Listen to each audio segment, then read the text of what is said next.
ಈ ನಡುವೆ ಸತೀಶ್ ಜಾರಕಿಹೊಳಿ ಅವರ ನಿವಾಸದಲ್ಲಿ ನಿನ್ನೆ ರಾತ್ರಿ ಡಿನ್ನರ್ ಪಾಲಿಟಿಕ್ಸ್ ನಡೆದಿದೆ. ಕಾಂಗ್ರೆಸ್ನ ಕೆಲವು ಸಚಿವರು ಇದರಲ್ಲಿ ಭಾಗಿಯಾಗಿದ್ದಾರೆ.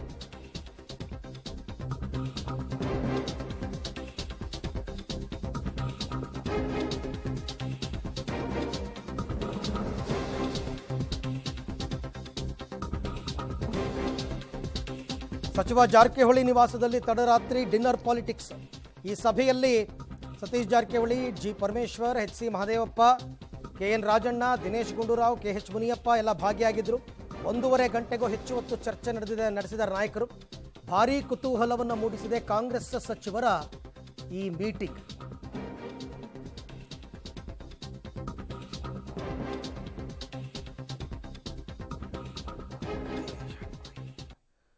ಸೊ ನಿನ್ನೆ ರಾತ್ರಿ ನಡೆದಿರ್ತಕ್ಕಂಥ ಸಭೆ ಯಾಕಿದು ಇಷ್ಟ ಇದು ಅಂದರೆ, ಒಂದು ಕಡೆ ಸಿ ಎಂ ಮತ್ತು ಡಿ ಸಿ ಎಂ ಇಬ್ಬರು ಕೂಡ ದೆಹಲಿಯಲ್ಲಿದ್ದಾರೆ.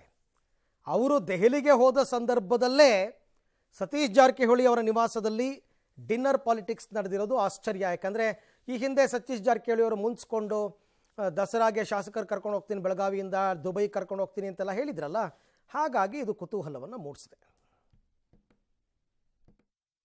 ಸರ್, ಊಟಕ್ಕೆ ಬಂದ್ವಿ, ಒಳ್ಳೆ ಊಟ ಕೊಟ್ಟರು, ಊಟ ಮಾಡಿದ್ವಿ. ನಥಿಂಗ್ ಒನ್ಲಿ ಊಟ. ಏನು ಸರ್, ಊಟಕ್ಕೆ ಬಂದ್ವಿ, ಒಳ್ಳೆ ಊಟ ಕೊಟ್ಟರು, ಊಟ ಮಾಡಿದ್ವಿ. ನಥಿಂಗ್ ಒನ್ಲಿ ಊಟ. ಈಗ ಈ ವಿಷಯಗಳೇನು ಗೊತ್ತಿಲ್ಲ. ನಾನು ದೆಹಲಿಗೆ ಕಾರ್ಯಕ್ರಮ ಇತ್ತು, ಹೋಗಿದ್ದೆ. ವಿಚಾರ ತಿಳ್ಕೊಂಡು ಮಾತಾಡ್ತೀನಿ, ನಾನು ತಿಳಿದೆ ಮಾತಾಡೋದಿಲ್ಲ. ಇವರು ವಾರದಿಂದನೇ ಊಟಕ್ಕೆ ಬರಬೇಕು ಅಂತ ಹೇಳಿದರು ಸತೀಶ್ ಜಾರಕಿಹೊಳಿ. ಮತ್ತು ನಮ್ಮ ಕ್ಷೇತ್ರದ ಕಾರ್ಯಕ್ರಮಗಳಿದ್ವು. ಆದ್ದರಿಂದ ನಾನು ಡೆಲ್ಲಿಯಲ್ಲಿ ಫ್ಲೈಟ್ ಲೇಟ್ ಆಯಿತು, ಎಷ್ಟು ಲೇಟ್ ಆದರೂ ಬಂದೋಗಿ ಅಂತಂದಿದ್ವಿ. ಬಂದೆ, ಊಟ ಮಾಡಿದ್ವಿ. ನಮ್ಮ ಕ್ಷೇತ್ರದ ಕಾರ್ಯಕ್ರಮಗಳನ್ನೆಲ್ಲ ಮನವಿ ಮಾಡಿದೆ ಕೊಡಬೇಕು ಅಂತ. ಇಷ್ಟೇ, ಬೇರೆ ಏನು.